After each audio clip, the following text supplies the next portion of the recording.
Durante la historia de nuestra joven democracia hemos vivido una continua alternancia de poder plasmada básicamente entre PP y PSOE, sin olvidarnos de los orígenes con UCD y Alianza Popular.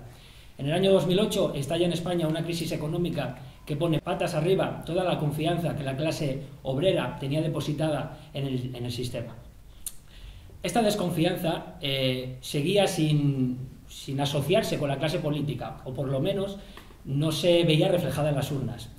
Especialmente en las elecciones de 2011, donde el PP arrasó en votos con mayoría absoluta.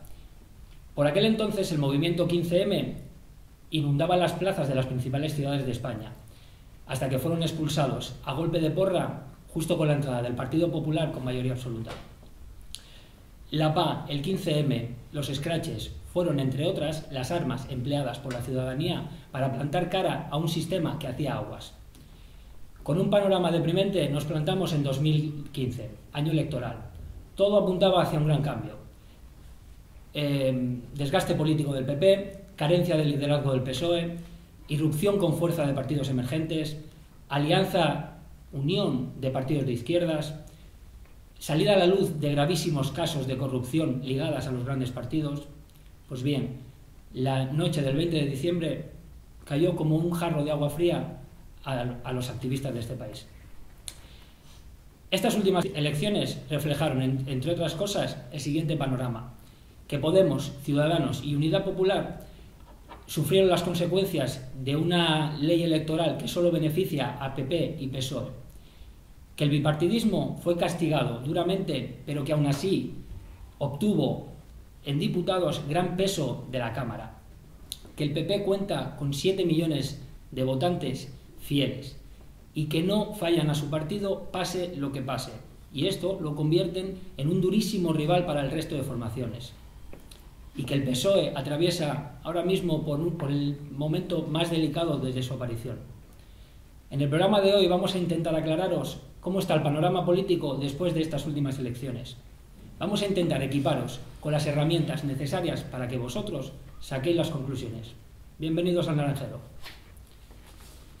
Bien, bueno, ahora voy a presentaros a la mesa que tenemos hoy aquí. Contamos con Amador, miembro del CAR. Buenos días, Amador. Buenas tardes, Amador. Gracias por venir.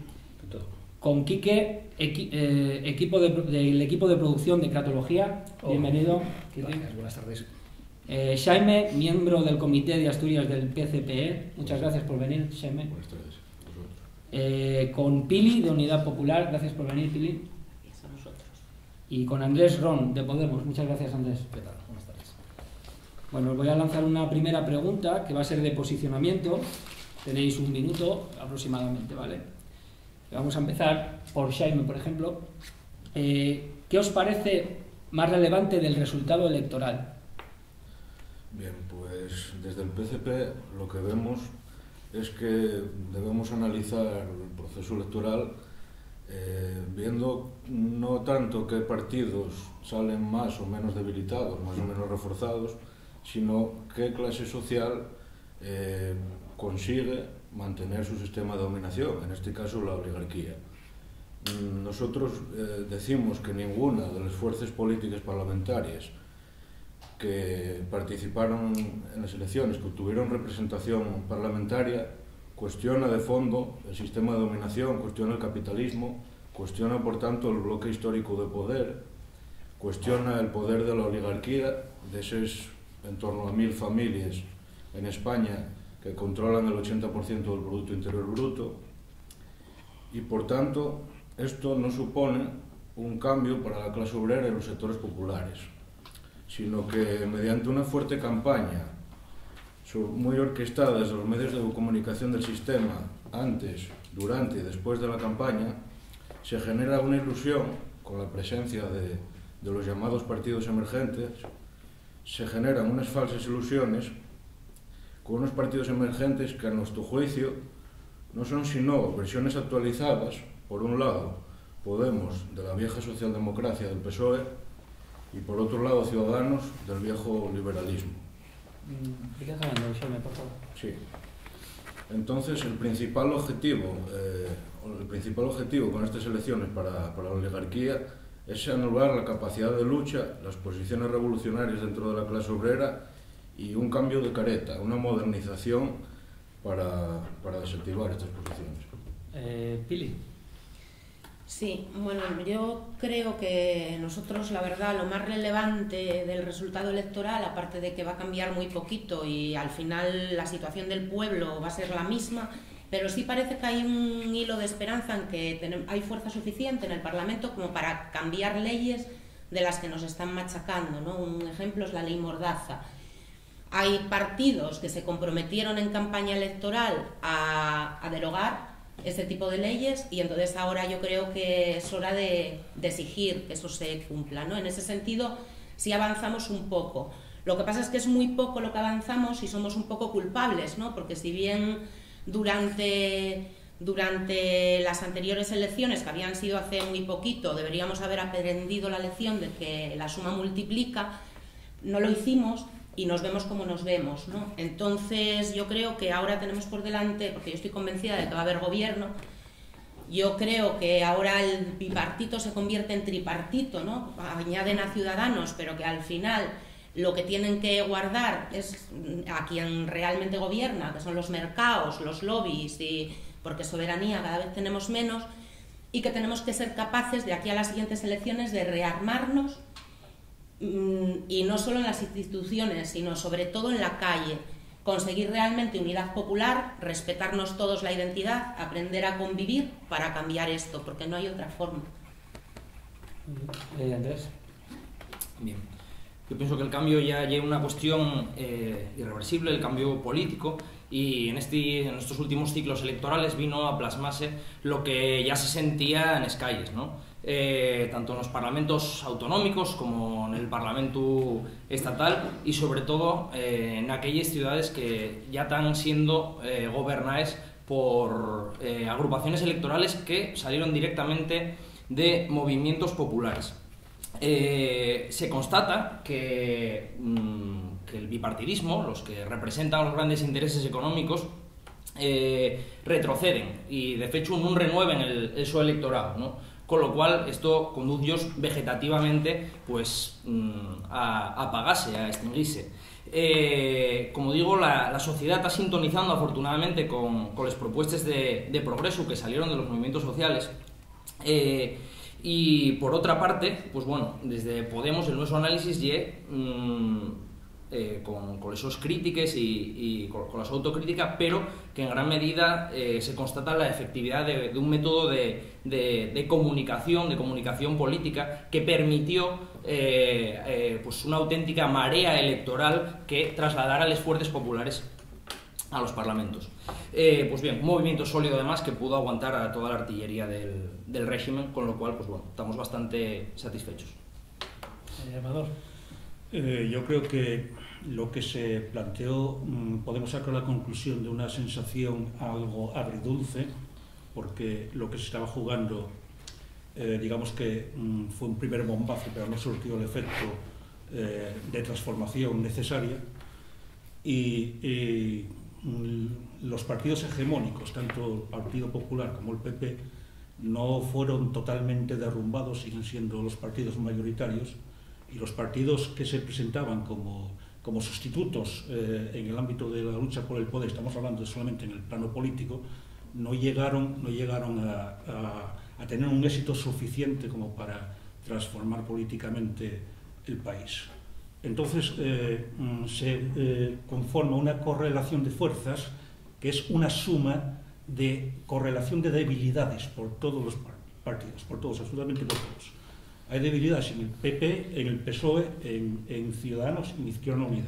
Podríamos entrar en ellas y creo que en el debate podremos entrar, pero básicamente habría que partir del hecho de que estamos en una suma de debilidades.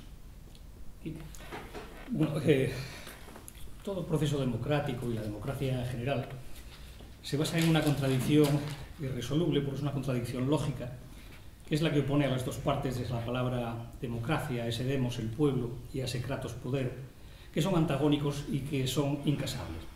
Por lo tanto, esta es la primera cuestión que surge permanentemente.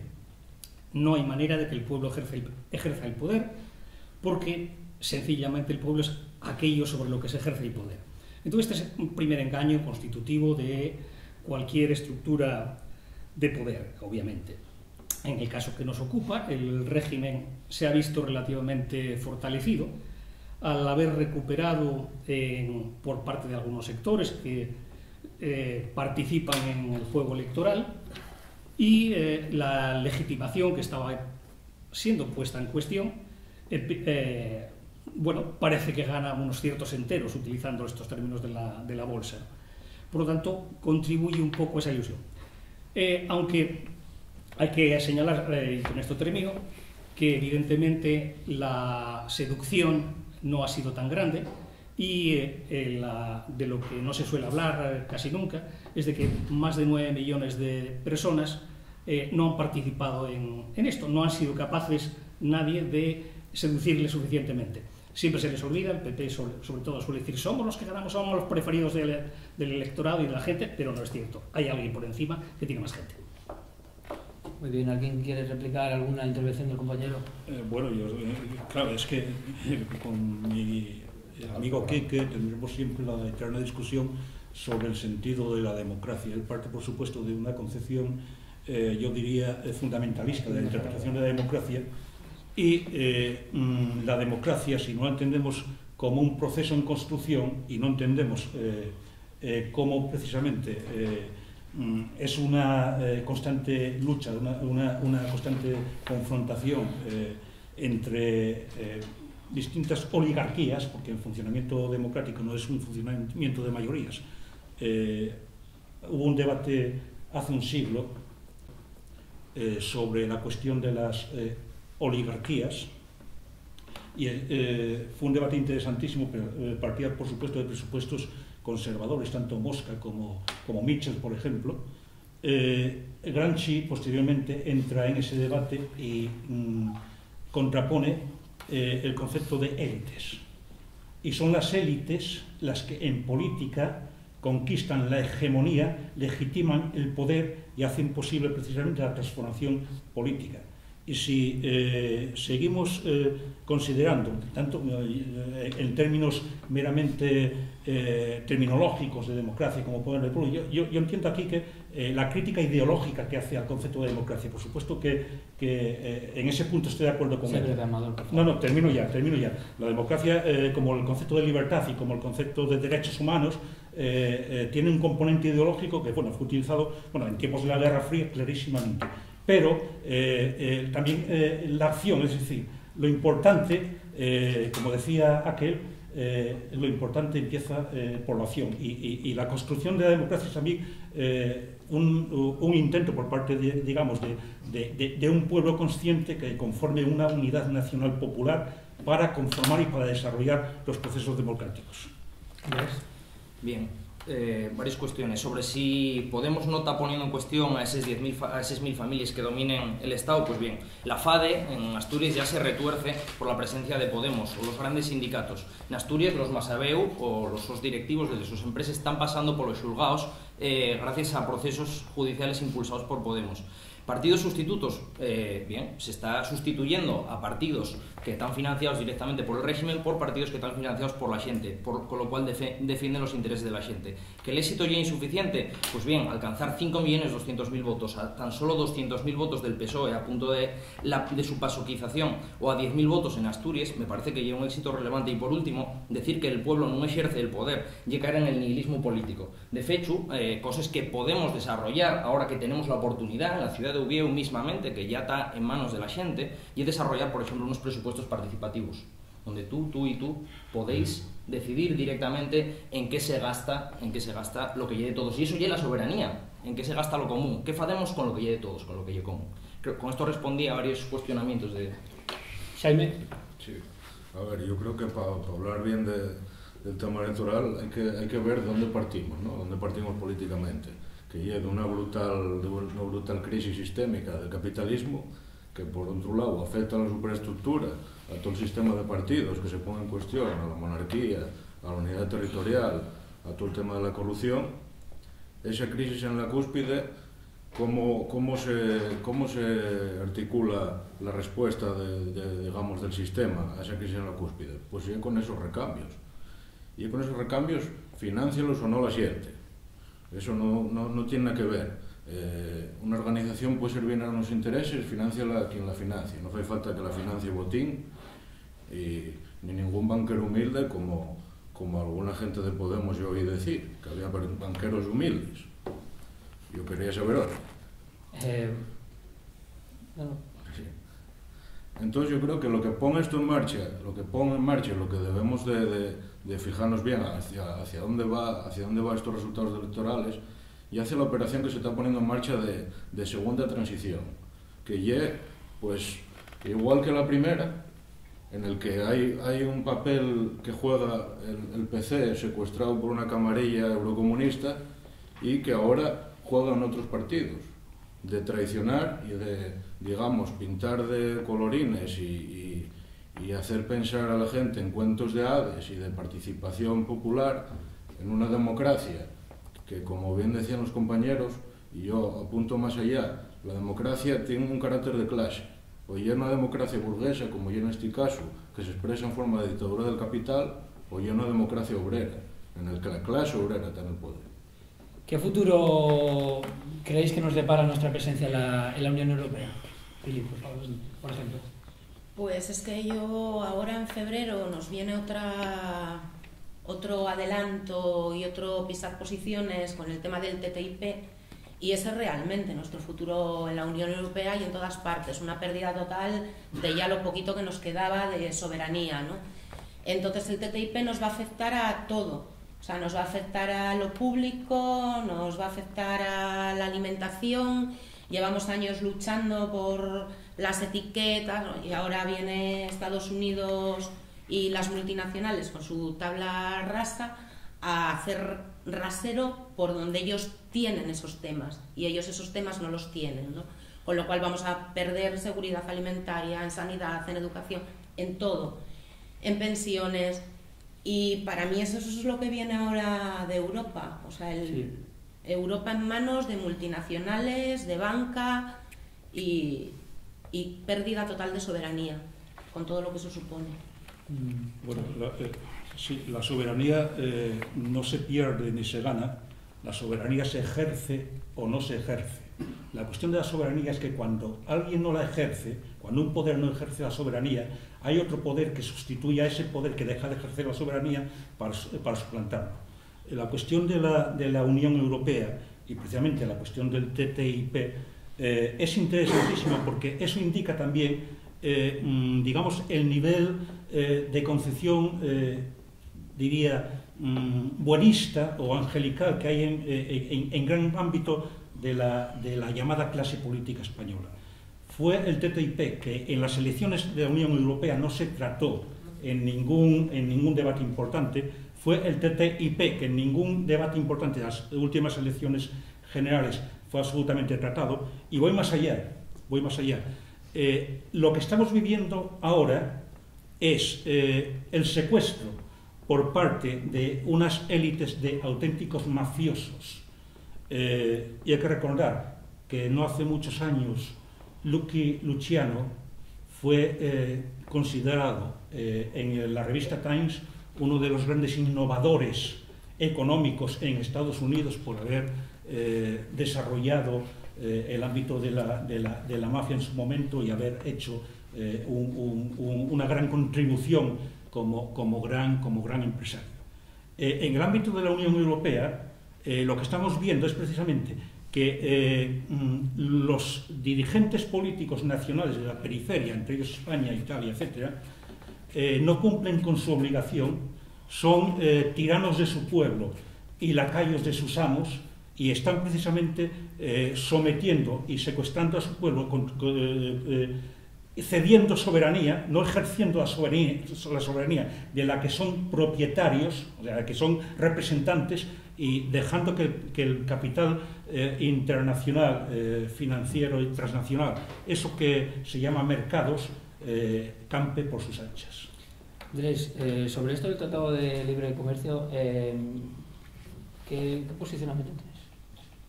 Bueno, hay una posición orgánica como partido completamente en contra. Los nuestros eurodiputados están precisamente combatiéndolo a nivel del Europarlamento. Otra cosa sea que el panorama en Europa, pues ahora mismo, si se ve en foto fija, sea desolador, ¿no? Realmente, pues bueno, somos muy pocos los que estamos ahí ante una inmensidad de sin razón. Sin embargo, yo lo que pienso es que si miramos ese contexto global, podemos perdernos eso en la desesperanza, pero yo creo que cada cual aquí, pues bueno, tiene que defenderse en la parte que le toca, ¿no? En relación con lo que decía Amador, la soberanía ejércese, nosotros aquí tenemos que ejercer la nuestra, intentar que esto se contagie al resto de pueblos en Europa, ¿no? Y intentar, pues bueno, hacer un frente común a estos ofensivos, ¿no? que nos roben lo que es propio, lo que es nuestro. Bueno, quiero decirle a los espectadores que tenemos un programa dedicado a esto, explícitamente, del Tratado de Libre Comercio, que lo podéis buscar por internet, ¿vale? Lo digo porque acaba de salir en el debate y parece... Bueno, voy a lanzar otra pregunta. ¿Qué papel juega la llamada cuestión nacional en este proceso? Por ejemplo, Jaime.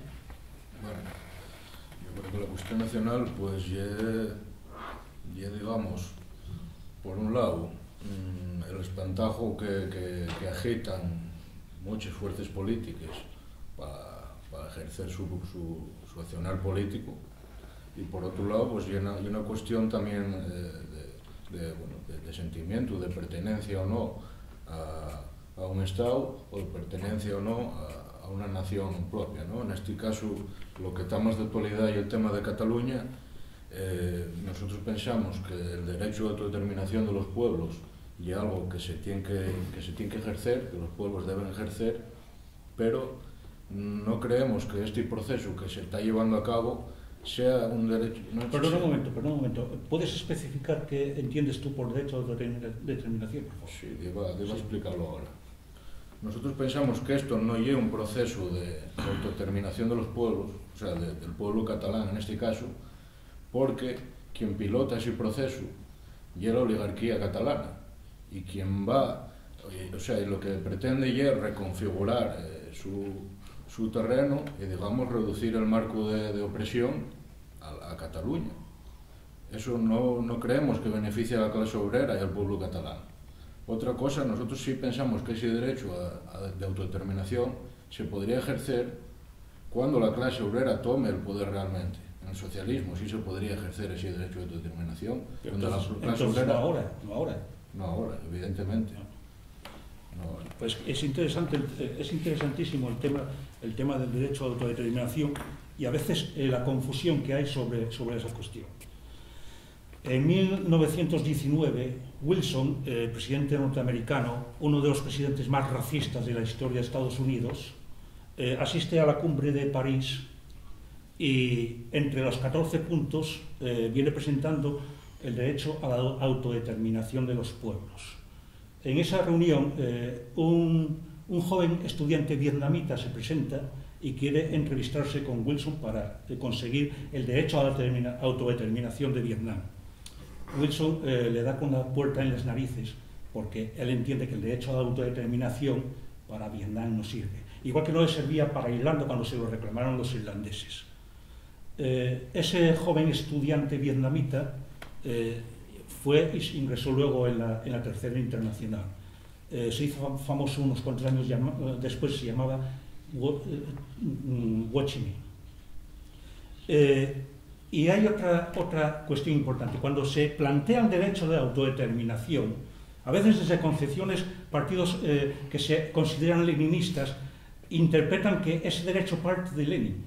El problema es que ese derecho, tal como se está planteando hoy en Cataluña, parte de Wilson, vuelvo a repetir, uno de los presidentes más racistas de la historia de Estados Unidos. Cuando era, entre otras cosas, rector de la Universidad de Princeton, no permitía que el acceso de estudiantes negros a la universidad. Pili, ¿qué posicionamiento tiene Unidad Popular sobre esto? Sí, nosotros defendemos el derecho a decidir para todo. O sea, para el nacionalismo, para el aborto, o sea, todo el mundo tiene que tener derecho a decidir y a ser parte de las decisiones de un En el mismo pueblo. sentido que lo dice Podemos. Es que, bueno, nosotros lo decimos en el sentido de que yo no sé en qué sentido lo dice Podemos, la verdad, no tengo ni idea. No, lo digo porque Yo te digo en el que lo me decimos parece- nosotros. No, me parece. Que si No, me coincide, refiero que parece si iríais de estupendo. la mano a un proceso como el que propone Podemos, Pues es que no... que sería el derecho O sea, no de lo los sé, ciudadanos eso habría- catalanes sí, sí. a votar libremente. Pero que bueno, que eso habría que verlo de todas formas en Cataluña, o sea, lo que hay de Unidad Popular, bueno, allí de Izquierda Unida, porque Unidad Popular no participó en el proceso, están dentro de la misma marea que está Podemos, entonces me imagino que cuando se diera el caso sí irían, supongo. Lo que pasa es que aquí va todo cambiando tan deprisa que decir desde ahora lo que se haría dentro de 4 meses, 6 o año y medio, que es lo que se calcula que va a ser el proceso Problema que estamos- constituyente en Cataluña. Yo lo que sí querría resaltar de esto, o sea, es que estoy totalmente de acuerdo con el compañero en que de poco sirve. O sea, yo creo que el problema aquí no es un problema de decidir ni de nacionalismo. O sea, aquí hay problema porque a Artur Mas y a Rajoy les viene muy bien que ese problema exista. O sea, no porque ni siquiera Mas sea nacionalista acérrimo. Mas hace pocos años estaba en una situación que era un cadáver político. Y este tema le vino muy bien. A Rajoy también le vino muy bien porque mientras estábamos hablando de esto, no hablábamos de las familias que están en la calle, de los niños que están comiendo en los comedores escolares por el verano porque en su casa no tienen para darles de comer. Y entonces esto les viene muy bien. Y hay problema en la medida en que ellos quieren que haya problemas. Si no estaríamos como hace 3 años, porque realmente la oligarquía y la burguesía catalana no va a ser quien saque a Cataluña de la miseria, pero el derecho a decidir debería estar por encima de quien luego gestione, porque ya el pueblo decidirá quién gobierna. O sea, no creo que tengan que tener que ver una cosa con la otra. Quique, ¿qué opinas sobre esto del derecho de autodeterminación de los catalanes? Bueno, pues esto de que... Bueno, y si no, vamos a la pregunta base, porque ¿De nos qué? hemos ido un poco del tema. ¿Qué futuro nos depara nuestra presencia en la Unión Europea? Que a ti no te escuché sobre esto. No, viene a ser dos caras de lo mismo. Es decir, estamos, por un lado, rebajando del Estado español a un Estado más pequeñito y por otro subiendo de un Estado a un Estado más grandito, a la Unión Europea.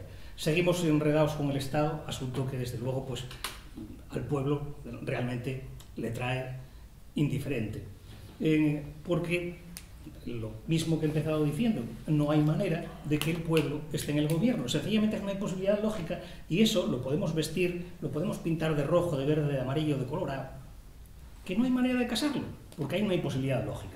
Y si juntamos el hecho de que se secuestra precisamente al pueblo porque se le reemplaza y se le sustituye por los representantes, yo simplemente no voy a poner en cuestión los elementos personales, de la mejor buena voluntad de unos y otros, no entro en ese tipo de asuntos que son muy marginales, sino que ahí hay una imposibilidad nuevamente lógica y por lo tanto insalvable en que el pueblo pueda estar representado, sencillamente está sustituido.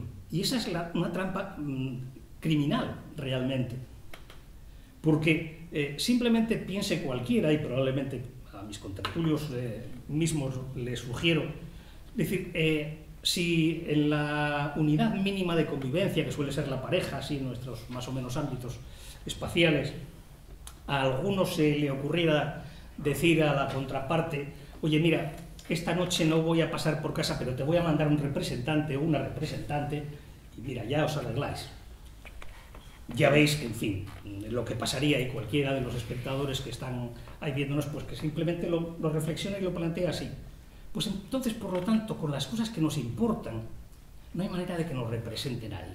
Con estar presentes, con estar en acción como tal, es más que suficiente. Y casi con eso me metía ya en lo de la última pregunta, pero bueno, no quiero... Bueno, voy a lanzar una pregunta ahora. Hasta el más triste. Yo no, Sí. no intervine todo Sí, sobre la no, cuestión nacional, ¿Queréis? que creo que... Me podéis pedir la Bien, palabra. Yo si me bien, pedís bien. la palabra, yo voy tirando del vale. programa.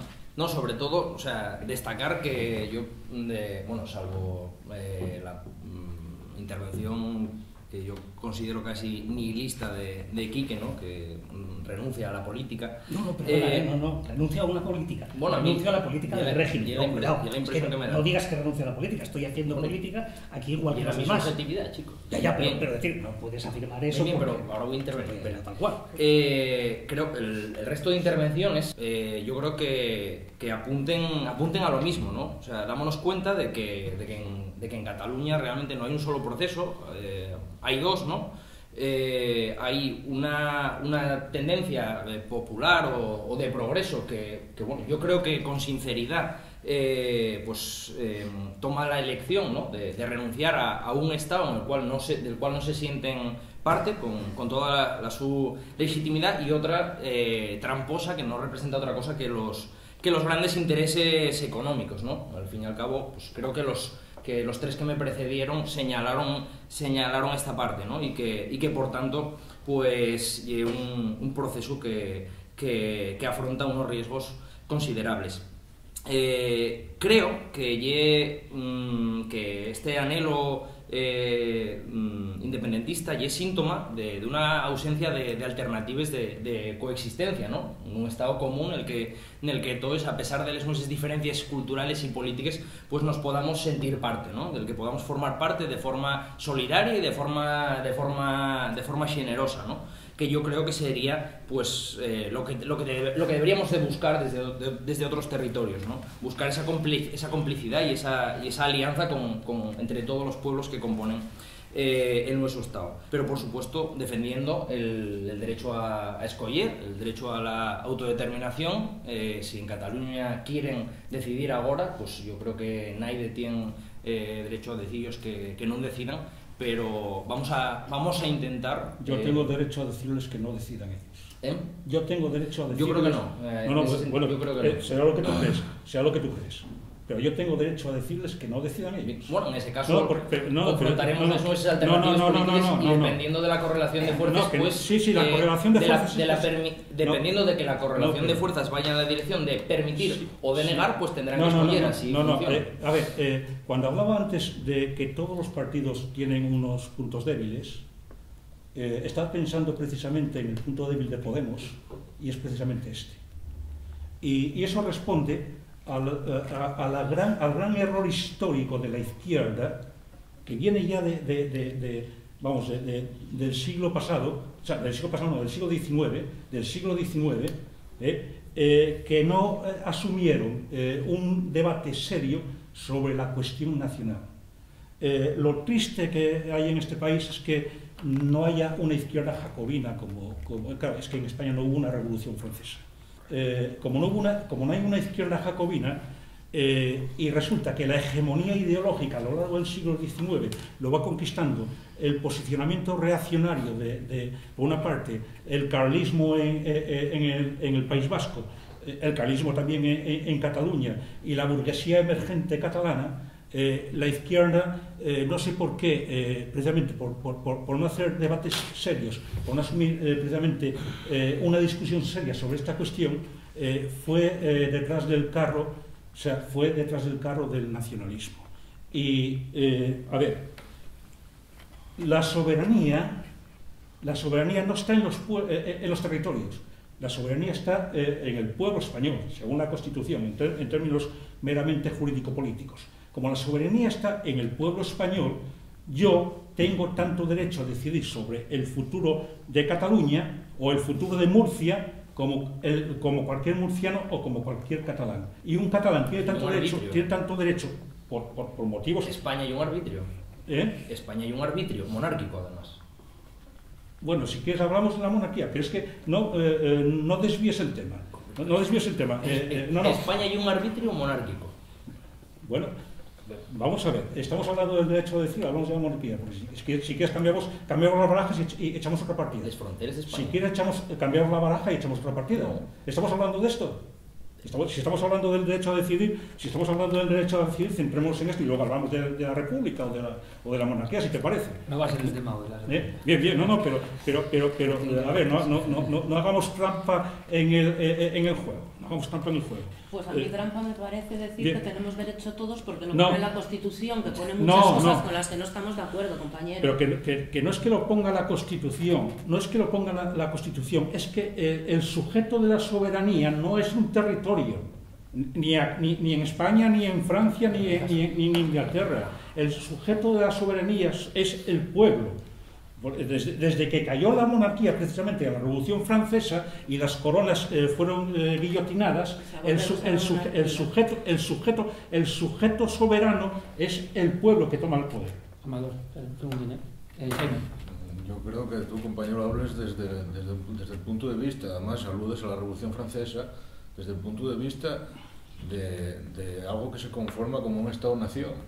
Claro. El Estado español nunca se conformó como un Estado-nación. El Estado español nunca se conformó como un Estado-nación. No. Históricamente nunca se conformó como un Estado-nación, sino que un Estado plurinacional con varios pueblos, con varias naciones, varias realidades nacionales. ¿Cómo que es un dentro Estado del plurinacional? Sí. ¿Desde cuándo? Hombre, a ver, que no lo reconozca en la Constitución no quiere decir... No. El problema es que precisamente la Constitución lo reconoce. La Constitución reconoce precisamente eso porque entran en la cuestión de las nacionalidades y los padres de la Constitución no sabían lo que hacían cuando hablaban de nacionalidades. Eso es un apaño para esa época. Y ahora como no vale la pena... Creo que es un apaño para ese... Claro, y de esos lodos, o sea, de esos polvos estos lodos. De esos polvos estos Lo que no lodos. se puede pretender es que el pueblo tenga una percepción y una conciencia de pertenencia a un Estado-nación igual que en Francia. Lo que no se puede pretender es que desde posiciones de izquierda y revolucionarias y leninistas se hable del derecho a decidir y se hable del derecho a autodeterminación y se tome, de principio a fin el planteamiento de Wilson, que es lo que comentaba yo antes. De principio a fin, el planteamiento de Wilson. Porque cuando Lenin habla del derecho a la autodeterminación, y te aconsejo precisamente que leas y te informes sobre el debate interesantísimo que hubo entre Lenin y Rosenburgo en esta cuestión, cuando Lenin plantea el derecho de la autodeterminación, está hablando del derecho a la determinación de los pueblos oprimidos y está planteando la posición de la nación gran rusa que está oprimiendo a los pueblos oprimidos. Y cuando Lenin le encarga a Stalin que estudie la cuestión nacional, una de las primeras funciones políticas que tiene Stalin como comisario del pueblo de las nacionalidades, una de las primeras cuestiones es hacer una visita a Finlandia y conceder la independencia a Finlandia. Es el primer caso histórico donde se concede la autodeterminación de una forma pacífica, porque la autodeterminación en el mundo real en que vivimos, la autodeterminación no se concede normalmente. La autodeterminación se conquista precisamente con la soberanía. Y el problema es que de lo que estamos hablando aquí, cuando hablamos del derecho a decidir en Cataluña, estamos hablando del derecho de los corruptos a seguir viviendo de la corrupción. Porque estamos hablando, y es lamentable que la izquierda asuma toda esa basura de discurso, estamos hablando de que un individuo como Mas, como Pujol, como vinculado con los Aznar, esté pegando una patada hacia adelante para poder sobrevivir en su basura. Y eso es lo que la izquierda, que no es consciente y que no hace un discurso riguroso sobre esta cuestión, está precisamente yendo detrás de este absurdo. Yo no creo que debas de meter a la izquierda así en un mismo saco. No, meto a toda la izquierda en el mismo saco. A ver, yo lo que defendemos nosotros, por ejemplo, y el derecho de autodeterminación, pero te como dije ¿qué antes, derecho a solo se podrá autodeterminación? ejercer. Cataluña es un pueblo oprimido. Sí, por el Estado español, sí. Cataluña es un pueblo oprimido por el Estado español. En ese aspecto, Pero sí, tú conoces... Amador, dejas poner a Jaime, que creo que no estás dejando. No, pero es que hay cosas que no se pueden decir. Nosotros tenemos un proyecto estatal, ¿no? Igual que fue la URSS, por ejemplo. Nosotros proponemos una república socialista de carácter confederal, ¿no? Ese es un proyecto para España, ¿no? El proyecto yo no creo que pase por negar la cuestión nacional, o sea, negar a que Cataluña sea nación o que Euskal Herria sea nación. No, o sea, no vas a convencer al pueblo catalán vasco de que no sea nación, porque no es una cuestión, o sea, es una cuestión material, no es solo una cuestión digamos espiritual, de sentimientos. Claro que es una cuestión material que responde, entre otras cosas, no, es que, a ver, es que lo que se está diciendo aquí es muy grave. Pero es que tengo perdida la palabra de Andrés. Es que tengo perdida la palabra de termino brevísimamente. Pero tiene que ser muy breve. Pero brevísimamente, pero déjame argumentar. Vamos a ver, lo que se está diciendo aquí es muy grave. Lo que se está diciendo aquí es precisamente, y vuelvo a decir, lo que se está jugando es la corrupción de un individuo como Artur Mas y como los Pujol, que están apostando como una fuga hacia adelante por el tema de la secesión.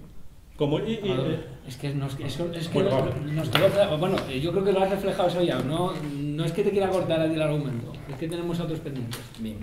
A ver, yo creo que en política ya es fundamental pasar de la ideología y de los modelos a la realidad, y entre medias lo que media y el método, ¿vale? Y el método y fundamental, porque y lo que operativiza y lo que fa realidades y lo que transforma. Pues bien, tú estás planteando un método que ya es el método que utilizó Rajoy para mantener la unidad de España, que ya el de la restricción, el de no dar opción a decidir, ¿no? Y que fue, pues bueno, el que más generó tristemente independentismo, ¿no? Incluso entre aquellos de... No hagas caricatura de lo que estoy argumentando. Incluso entre aquellos, a mí me parece caricatura lo contrario, incluso entre aquellos que sostienen planteamientos de solidaridad y de progreso y populares, ¿no? Y eso ya es triste. Nosotros por eso lo que planteamos es otra vía. No solo hay una vía, hay varias vías, y nosotros planteamos otra vía, que es precisamente la de consensuar un modelo de coexistencia dentro del Estado. Y creemos que además que esta es la que verdaderamente va a garantizar que la unidad de Estado que tenemos ahora se mantenga, se refuerce y que además nos permita progresar y cambiar la sociedad y cambiar la correlación de fuerzas de los de abajo hacia los de arriba en este estado. Y otra cosa que me parece importantísima, sobre todo, es eso: quien no comprueba su método, quien no comprueba si su método es efectivo, no va a conseguir transformación ni revolución ninguna. O sea, yo creo que Lenin intentaría dándose cabezazos contra la vitrina si viera que alguien se dice revolucionario pero no comprueba a cada paso que da si consiguió un cambio en el entorno que rodea, ¿no? Con lo cual, pues bueno, creo que el método ya es muy importante y que tenemos que pasar de la idea al método y decidir el método y tenerlo bien claro. Bien, vamos a pasar a la siguiente pregunta. Vale. Vamos a pasar a la siguiente. ¿Tiene sentido que la política institucional sea la predominante? No. No, yo creo que la política institucional es muy importante, evidentemente, porque es la que al final puede hacer realidad todo lo que peleamos en otros sitios, pero yo creo que la calle tiene tanta o más importancia a veces que la política institucional. Porque yo pienso que incluso en el caso de que los nuestros, por decirlo de alguna manera, algún día llegaran a poder gobernar, necesitaríamos tener la sociedad articulada para que no se nos desviara mucho de lo que entre todos queremos construir, ¿no? Porque el poder siempre tiene mecanismos para irte lanzando para los lados y se necesita quien también te diga. El ejemplo lo tenemos en Grecia, ¿no? Que aunque... Bueno, el final no están en el final, están en proceso, el final no llegó, ¿no? Pero que bueno, que todos vivimos lo que pasó y de eso hablo, ¿no? De que la calle es necesaria incluso aunque nos parezca que los nuestros, porque es mucho lo que presiona del otro lado y contra eso hay que hacer fuerza desde todos los ámbitos, sin dejar de trabajar lo institucional, claro. ¿Y qué? Bueno, nuevamente tengo que volver contra las fantasías, contra que meter un papelito en una cajita vaya a cambiar la vida a nadie. Sencillamente es mentira, hay que decirlo así, abiertamente, sin más. Porque no ha pasado nunca en ninguna parte. El argumento que sería histórico lo digo por los que den la historia, no por mí. Pero es un hecho. Y que cuando incluso puede parecer que utilizando todas esas vías institucionales, parlamentarias y democráticas, etcétera, etcétera, se puede llegar a algo, pues recordamos el Chile de Allende, que en fin, que tampoco era una cosa muy allá, pero bueno, pues tienen otros recursos y el régimen ya llama al orden a los suyos. Y claro, eso se basa siempre todo en lo mismo. Cuando estamos, y por eso digo que todas las fuerzas y partidos que colaboran con el régimen son parte del régimen mismo, porque están utilizando sus mismos medios, y no hay manera de que con esos medios se haga otra cosa que lo que se hace. Porque lo único que se hace es reforzarlos y alejar a la gente de la discusión directa de sus propios intereses y la puesta en acción por su propia parte y por su propia capacidad de sus potencialidades. Porque entonces lo único que tengo que hacer es elegir aquellos que me representen bien. Aquello del 15M que no nos representa, desgraciadamente desde mi punto de vista, claro, para la mayoría era que no son esos los que me representan, que me tienen que representar otros. Bueno, otra lectura es que simplemente no hay manera de que a uno lo represente, y vuelvo a lo que comenté, que no lo voy a repetir para no molestar. Pero, desde luego, no se puede estar en la procesión y repicando. O estamos repicando en las instituciones, atechadinos en el Parlamento, en el Ayuntamiento, no sé qué, y jugando al decreto y al no sé cuánto, que eso es fantástico para el régimen, porque eso lo maneja muy bien, o estamos en la calle, porque simplemente no se puede estar en dos sitios a la misma vez. Y no hay manera. Y es otra imposibilidad lógica. Y tratar de convencer, de llevar, de animar a la gente por esa vía, es una vía magnífica para sostener el régimen. Como los propios plumillas del régimen, cuando empezaron lo que ahora llaman los partidos emergentes, especialmente por el caso de Podemos, a integrarse en las instituciones, dijeron, no, tranquilos, si no pasa nada, si es magnífico. Vale mucho más que estén aquí dentro que no que estén en la calle. Si han hecho una tarea fantástica, han sacado a la gente de la calle y se han metido en las instituciones. Aquí ya tenemos el principio de la tranquilidad social. Que luego vamos a discutir a ver si nos ponen calefacción en la cárcel y nos dan paella con gambas los domingos. Bueno, hombre, ¿quién se va a poner? Pero claro, mientras tanto la cárcel, eso no se cuestiona. Y esa es la cuestión que hay en el fondo. Y podemos afrontarlo o no, porque al final, me refiero de un proceso parlamentario y de la conquista del poder, para los que creen eso y demás, pues no hay más que dos opciones.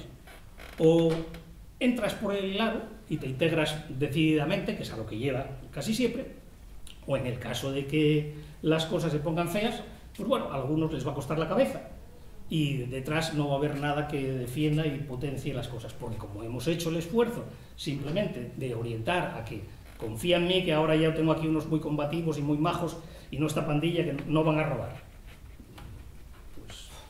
Así no es sigue. triste pensar que es así, ¿eh? No es triste, o sea, efectivamente. A ver, yo si pensara que realmente, o sea, no se puede estar en las instituciones siendo altavoz de lo que se cuece en la calle y de las necesidades del pueblo, es que ahora mismo me iba para mi casa y a dar paseos por la playa. Que cuánto ahorraría en tranquilidad. Es que, o sea, yo necesito creer, o sea, que puedo, o sea, porque no encuentro otra manera, porque igual la hay. No, igual hay fórmulas, pero incluso en sociedades que nos venden que no se vota, si se vota, como es la sociedad cubana, ¿no? O sea, que nos dicen, porque allí no se vota. Bueno, pues allí tienen una democracia que ya la quisiera yo para mí, porque muchas cosas se deciden en la organización que tienen ellos de los CPR, por zonas, por edificios, por bloques. Tienen otro tipo de organización. Al final, pues igual mucho más democrática que la de ir cada 4 años, vale, de acuerdo, ¿no? Pero mientras nos dotamos y buscamos fórmulas, porque claro, para dejar esta tendrá que haber una alternativa, ¿no? Pues mientras trabajamos en esa alternativa, habrá que intentar en esta, si ser realmente, o sea, que haya gente dentro del Parlamento que realmente sea la voz del pueblo y que en un momento dado pueda decir, mira, habla de lo que te dé la gana, pero es que a la gente la están echando de su casa, compañero. Y que eso se escuche. Y yo quiero creer, o sea, que podemos tener compañeros en el Parlamento que sean la voz de las necesidades del pueblo. O sea, es que necesito creerlo. Yo contesto contra eso. Espera, que estaba Xaime antes. Xaime. Yo comparto lo que dice la compañera de Unidad Popular.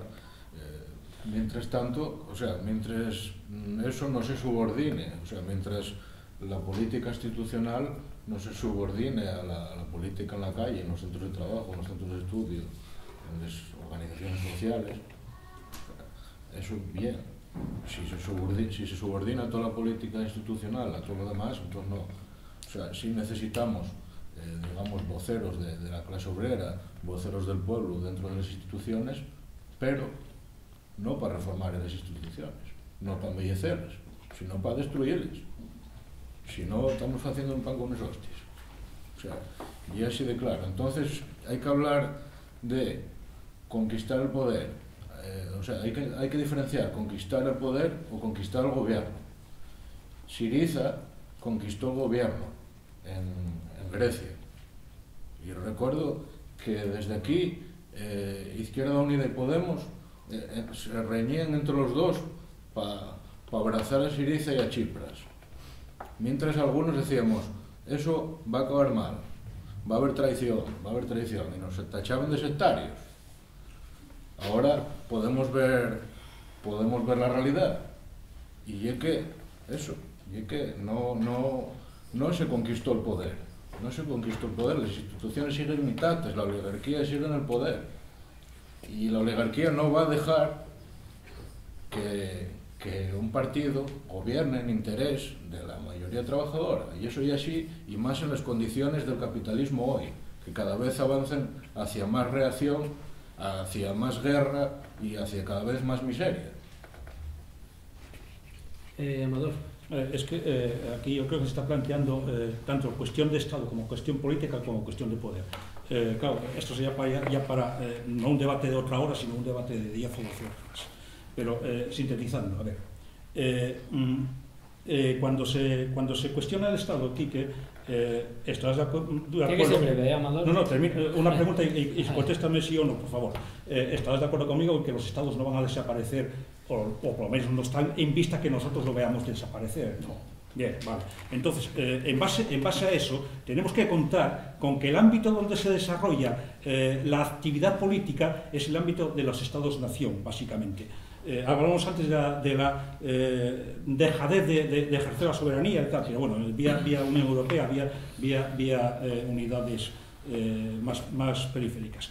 Pero entonces la política se ejerce precisamente en el terreno del ámbito de los Estados.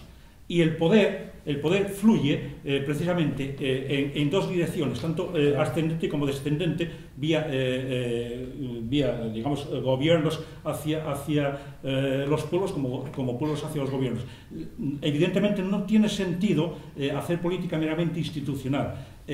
Cuando se plantea de una postura, digamos, emancipatoria, una postura política emancipatoria,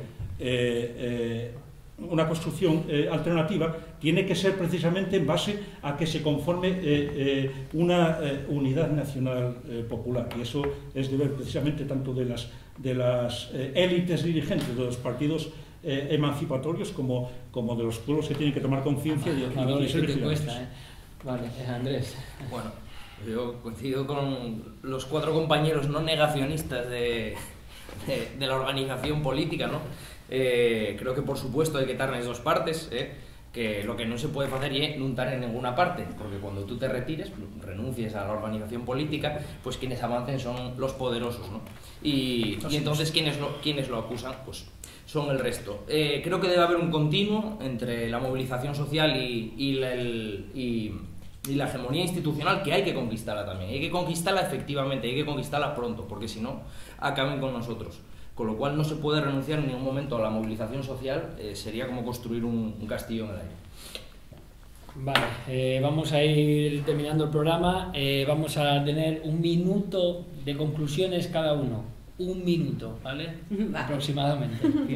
Bueno, yo nada, para terminar un poco en positivo, ¿no? Pensando que hay que seguir trabajando para poder tener un proceso realmente constituyente, que ahora mismo podemos derogar leyes como las reformas laborales, la ley Mordaza, o intentarlo con el 135.2 que tanto soberanía nos quitó, y sobre todo que tenemos que seguir trabajando la calle y haber aprendido de lo que nos pasó esta vez y seguir trabajando, porque la suma multiplica y queremos sumar, pero sumar en base a un programa concreto. Muy bien. Xaime. Sí.